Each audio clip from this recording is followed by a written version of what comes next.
बिस्मिल्लाहिर्रहमानिर्रहीम। मैं हज़रत जावेद और लीगल फोरम के साथ हाज़िर हूँ। नाज़रीन, हम कोशिश करते हैं कि आपके जो मसाइल हैं इमिग्रेशन के हवाले से, उन पर हम बात करें और बात किसी अथेंटिक सोर्स से हो और वो आके आपको मशवरा दे। इसीलिए आज हमारे साथ इमिग्रेशन एक्सपर्ट है चौधरी अंसर महमूद साहब, और इनका बड़ा वसी तजर्बा है बरतानवी कवानीन का। उनको हमने दावत दी है। अंसर साहब, बहुत शुक्रिया आपके आने thank you very much. Ansar साहब से आज जिस टॉपिक पे बात करना चाहेंगे वो एक बड़ा रेलेवेंट टॉपिक इसलिए है कि बहुत सारे लोग उस मसले में फंसे हुए हैं, और वो मसला है लॉन्ग रेजिडेंसी का। और लॉन्ग रेजिडेंसी ख़ास तौर पर जो इलीगल यहाँ पर लोग आए थे और उनका टाइम 20 साल पूरा हुआ, बहुत सारे इस मामले में भी हैं। और बाकी लॉन्ग रेजिडेंसी में क्या क्या मुश्किलात हैं, कैसे केस फाइल करना है, आज उसके बारे में अंसर साहब हमें बताएंगे। अंसर साहब, 20 साल बड़ा लंबा अरसा होता है। ये इलीगल रूट पे जो रेजिडेंसी का रूल है, ज़रा काइंडली उसको एक्सप्लेन कीजिए। बिस्मिल्लाहिर्रहमानिर्रहीम। थैंक यू अदर साहब, आपने मुझे मौका दिया। अच्छा, जो सबसे मेन और बेसिक चीज़ मैं देखें, हमने केस आते हैं और लोगों के जो केस रिफ्यूज़ होते हैं, उसमें सबसे जो मेन मसला होता है वो एक एविडेंस जो है, एक्चुअल एविडेंस जो है वो नहीं होती, मिसिंग एविडेंस होती है, गैप बहुत होता है। और वो लैक ऑफ एविडेंस की वजह से मोस्टली केस रिफ्यूज़ होते हैं। मेरा जो हमारे लोग जो नाज़रीन जो हैं उनसे एक रिक्वेस्ट है कि सबसे पहले कि आप जो यहाँ पे जिनकी इस मुल्क में लीगल एंट्री हुई थी, पासपोर्ट स्टैंप हुआ एंटर होने का, एक तो वो बड़ा इम्पोर्टेंट है। उसके बाद अगर आप आके डॉक्टर के पास, जीपी के पास उस वक्त रजिस्टर्ड हुए थे, उसका रिकॉर्ड होना ज़रूरी है। नंबर 3, उस वक्त कोई पाबंदी नहीं थी, आपका बैंक अकाउंट भी खुल जाता था। बैंक स्टेटमेंट अगर आप प्रोवाइड कर सकते हैं, that is very authentic document जिस पे होम ऑफिस रिलाई करता है। चौथी चीज़ ये है कि आपके पास अगर वो नहीं है तो कोई एक ऐसा रिकॉर्ड, लेट्स से कि जिस एरिया में आप रह रहे हैं वहाँ का अगर आपको काउंसलर कोई जानते हैं, या वहाँ पे के जो कम्युनिटी सेंटर वाले लोग हैं जहाँ पे आपकी लोकल इंटरेक्शन है उनके साथ, वहाँ से आपको एक लेटर, कंफर्मिंग लेटर कि आप इतनी देर से इस कम्युनिटी के पार्ट रहे हैं और वो कंफर्म करें, उसको भी हम एक्सेप्ट करता है।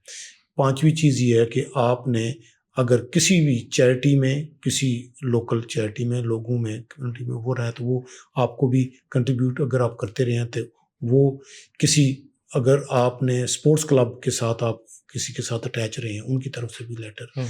चौथी बात ये है कि जो आपके लोग, दोस्त उस वक्त के जो आपको जानने वाले हैं, वो कंफर्म करें कि आप उस वक्त से इधर रह रहे हैं। और सिर्फ ये नहीं कि एक लेटर दे दें और उसका नो, उनके लेटर में कंफर्मिंग होना चाहिए, उनके उसके ऊपर उनका एड्रेस होना चाहिए, उसके साथ उनकी पासपोर्ट कॉपी या प्रूफ ऑफ आईडी होना चाहिए कि हम इस बंदे को जानते हैं, इतनी देर से ये यहाँ पे रह रहे हैं, इस एड्रेस पे रह रहे हैं या फलां एड्रेस पे रहते रहे हैं, लेकिन हमारे साथ मुसलसल रब्ते में हैं, हम इसको पर्सनली जानते हैं।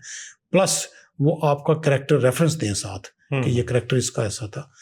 तो ये जो ये एविडेंस है जो आपको, जिस पे रिलाई करना चाहिए।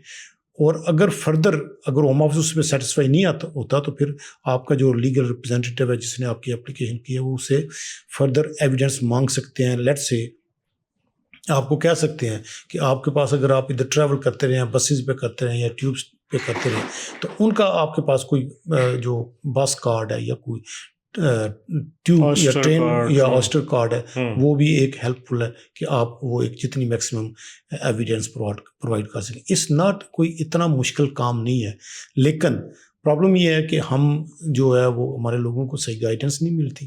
और वो कुछ इधर से, हालांकि आप जो पुराने उस वक्त आए थे, तो आप अगर किसी घर में रह रहे हैं तो आपके नाम पे वाटर बिल भी हो सकता है, गैस इलेक्ट्रिसिटी बिल भी हो सकता है, उसमें कोई पाबंदी नहीं, बैंक अकाउंट हो सकता है, जो कि मैंने पहले बताया। तो ये चीज़ें जो होम ऑफिस इनको कंसिडर करता है, एक्सेप्ट करता है कि आप वाकई जेन्युइनली इस मुल्क में लॉन्ग रेजिडेंसी के बेस पे इतना अर्सा हो गया आपको, आप रह रहे हैं। ये तो बात होगी 20 ईयर्स अगर कोई इलीगल भी रह रहे हैं। सेकेंडली, जो 10 ईयर रूट है लीगली, कि आप इस मुल्क में रह रहे हैं, लेट्स से कि आप स्टूडेंट रूट पे आए थे या आप वर्क परमिट रूट पे आए थे, लेकिन आपने वो पीरियड अपना कंटिन्यू रखा।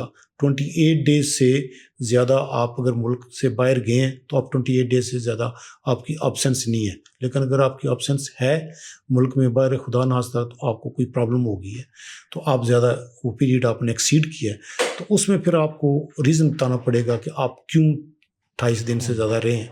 मोस्टली क्या होता है कि कई दफ़ा लोगों को मेडिकल के वाले से प्रॉब्लम हो जाती है, ट्रैवल नहीं कर सकते, एयरलाइन आपको अलाउ नहीं करती, तो फिर आपको वहाँ से लोकल डॉक्टर कोविड के इश्यूज भी रहे हैं, कोविड के इशू रहे हैं, तो वो फिर आपको एग्जाम्पशन मिलती है, वो लेटर आपको दे दें कि जी इस वजह से ही वाज अनएबल टू ट्रैवल। तो वो पीरियड जो आपका लैप्स पीरियड वो कंसीडर नहीं होता, वो विद इन द पीरियड वो आपका time for the 10 years route के वाले से वो होता है। बाकी 10 ईयर के वाले से आपको जितना थ्रू आउट आप रहे हैं, आपका बैंक स्टेटमेंट, आपकी जितनी यूटिलिटी बिल्स और आपकी जितनी कॉरस्पॉन्डेंस है वो आपने प्रोवाइड करनी है, तो उसमें। लेकिन अगेन मैं ये कहूँगा कि आप कम से कम जब आपका लॉन्ग रेजिडेंस का केस करें तो मैं आपको बार बार कहूँगा किसी जो प्रॉपर प्रोफेशनल जो एक्सपर्ट हैं उनके पास जाएं, क्योंकि ये आपकी पूरी ज़िंदगी 20 साल का थोड़ा अर्सा नहीं होता। आप अगर किसी को लो नॉलेज वाले बंदे के पास जाएंगे तो आपका केस ख़राब हो जाएगा, और होम ऑफिस उसमें बात का तो आपको राइट ऑफ अपील भी शायद ना दे। तो इसलिए ये इज़ वेरी इंपॉर्टेंट, आप उस वकील के पास जाएं जो आपको पहले पूरी चेक लिस्ट दे कि ये डॉक्यूमेंट्स होने चाहिए which will support your application. वो लेके तब एप्लीकेशन सबमिट करे, तो फिर होम ऑफिस रिफ्यूज़ नहीं करेगा। अगर कुछ 1-2 डॉक्यूमेंट कोई रहता है तो फिर आपसे फर्दर एविडेंस मांग लेंगे, तो जो कि आपको पता चल जाएगा कि फर्दर एविडेंस वो आपके हैं। तो और एक, आप अगर 20 साल में इस मुल्क में रह रहे हैं तो आपको रेफरेंस तो आपके होंगे, लोग रेफरेंस दे भी सकते हैं। तो ये इसके वाले से ये बड़ा स्पेसिफिक है। मैंने देखा है मोस्टली केसेस, हमारे पास भी कई ऐसे लोग आए हैं जिनको किसी दूसरे रिप्रेजेंटेटिव से, जो कि लैक ऑफ एविडेंस की वजह से रिफ्यूज़ हुए हैं, फिर उनको प्रॉपर हमने लिस्ट दी है कि ये डॉक्यूमेंट आप प्रोवाइड करें, and there case was approved. तो ये बड़ी मेन चीज़ है। अच्छा, आपने अभी बात की किसी एक्सपर्ट से रब्ता करें, तो लेकिन आजकल लोग जो है ना वो AI की साइट्स को एक्सपर्ट समझ रहे हैं। किसी ने चैट GPT से उठा रहा है, कोई मेटा AI से अपना केस बनवा रहा है। तो ये किस हद तक ठीक है जी कि आप इन आर्टिफिशियल इंटेलिजेंस वेबसाइट का इस्तेमाल करके अपना लीगल केस जो है वो सबमिट करें? हाँ, देखिए बात आपकी ठीक है। आजकल जो AI ने ये सारा काम वो अपने ज़िम्मे लिया हुआ है कि जो कि लीगल एक्सपर्ट का काम है, लेकिन AI तो आपको जो आप चीज़ें उसमें बताएंगे उसको उसके मुताबिक वो आपका केस तैयार करेगी ना। AI को टेक्निकलिटी का नहीं पता कि इसके फर्दर इसको क्या इस केस में क्या सपोर्ट हो सकती है। वो तो जो एक थ्रू प्रॉपर चैनल है उसके मुताबिक उसने आपको जो फीड कर रहे हैं वही बाहर वही आपको फर्दर वो गाइड करेगा। लेकिन जो लॉयर हैं जो इस काम में हैं, जो उनको पता है कि यार अगर इस बंदे के पास ये चीज़ नहीं है तो उसका अल्टरनेटिव क्या हो सकता है, वो AI नहीं आपको बताएगी। अच्छा, अब जो 20 साल वाला रेजिडेंस केस है उसमें अगर बच्चे हैं, आपके फैमिली है यहाँ पे, इमीडिएट फैमिली, उसमें कितनी हेल्प मिलती है? देखिए 20 साल वाला तो जब आपके बच्चे हैं अगर वो, उनको तो वैसे ही आपको 20 साल पे जाने की ज़रूरत नहीं है, वो तो आप वैसे 7 ईयर रूट पे चले जाते हैं। तो आप उस कैटेगरी में फिर फॉल करते हैं, फिर आपको 20 ईयर्स में जाने की ज़रूरत नहीं है। तो अगर कोई सिर्फ पार्टनर है या सिर्फ शादी है तो वो हेल्पफुल होगी 20 सालों में? हाँ नहीं, वो तो फिर स्पाउस कैटेगरी है ना। अगर वो दोनों इलीगल हैं या दोनों का मामला, हमने कई केसेस देखे हैं ना, हाँ, कि दोनों पार्टनर्स के पास स्टेटस नहीं होता। नहीं, लेकिन उसका कोई फ़ायदा नहीं है। हाँ, वो तो जाएंगे, अगर इलीगल इंडिविजुअल होगा, वो इंडिविजुअल होगा उन दोनों का, क्योंकि दोनों ही इलीगल हैं और दोनों ने ही उसको क्वालिफाई करना है पीरियड को, जो 20 दोनों का अलग-अलग होगा। दोनों का अलग-अलग होगा। अच्छा, अभी आपने 7 ईयर्स वाले रूट पे की बात की, बच्चों वाला, तो ये क्या रूट बनता वो ये है कि जो होम ऑफिस ने एक दिया हुआ है कि जो बच्चे इस मुल्क में आए और उनको 7 साल हो गए और वो अंडर 18 है, तो वो उस बेस पे आप इस मुल्क में सेटलमेंट अप्लाई कर सकते हैं। या जो पैदा ही यहाँ पे हुए, उनके पेरेंट्स आए, बच्चे यहाँ पे पैदा हो गए और वो 7 साल के हो गए, उसके बाद जो है वो जब 7 साल पूरे हो गए तो उस बेस पे वो बच्चा करेगा, तो पेरेंट्स का भी हो जाएगा या पेरेंट्स अलग करेंगे? नहीं, पेरेंट्स अलग करेंगे, पहले बच्चे का करेंगे, उसके बाद पेरेंट्स की एप्लीकेशन उसके बेस पे। उसके बेस अच्छा, 10 ईयर रेजिडेंसी में हमने देखा कि बहुत सारे लोग पहले स्टूडेंट आते हैं, फिर वर्क परमिट जाते हैं, फिर स्टूडेंट आते हैं, फिर कोशिश करते हैं कि पीएचडी मिल जाए। तो इस की तरह रूट में उसका ब्रेकअप क्लास क्या होती है कि देखें, जो यहाँ पे मोस्टली स्टूडेंट आते हैं वो ग्रेजुएट, मतलब 3-4 साल की वो डिग्री में 4 साल उनके 5 साल वैसे गुजर जाते हैं। उसके बाद या तो वो फर्दर मास्टर कोर्स में जाएं, फिर उनका 1.5 साल तकरीबन उसमें गुजर जाता है मास्टर डिग्री, या फिर उससे वो ये होता है वो PSW मिलता है। वो मास्टर के बाद वो 2 साल का PSW में चले जाते हैं। और कई जो हैं वो उसको फॉलो करते हैं, उसके बाद PSW के बाद स्किल वर्कर वीज़ा पे चले जाते हैं। अगर उनको वो नहीं मिलता तो फिर जो आप कह रहे हैं PhD में चले जाते हैं, या दोबारा किसी डिफरेंट मास्टर डिग्री कोर्स में वो ये कर सकते हैं। ये कर सकते हैं। तो आप जितनी दफ़ा मर्जी स्टडी करें, लेकिन मास्टर डिग्री में तो आप डिफरेंट कैटेगरी में आप ले सकते हैं, उसमें पाबंदी नहीं है। तो इसमें मतलब आपको अगर कंटिन्यूस आप 10 साल पढ़ते रहे हैं, हाँ, तो वो लॉन्ग रेजिडेंसी में फॉल करेंगे, एज लॉन्ग एज के आपने कोई ड्यूरिंग दैट पीरियड कोई ब्रीच नहीं की ऐसी कि जो आपको उसको कंट्राडिक्ट करे, तो आप long residence as a student base in further courses आप वो कर सकते हैं, but not the lower courses.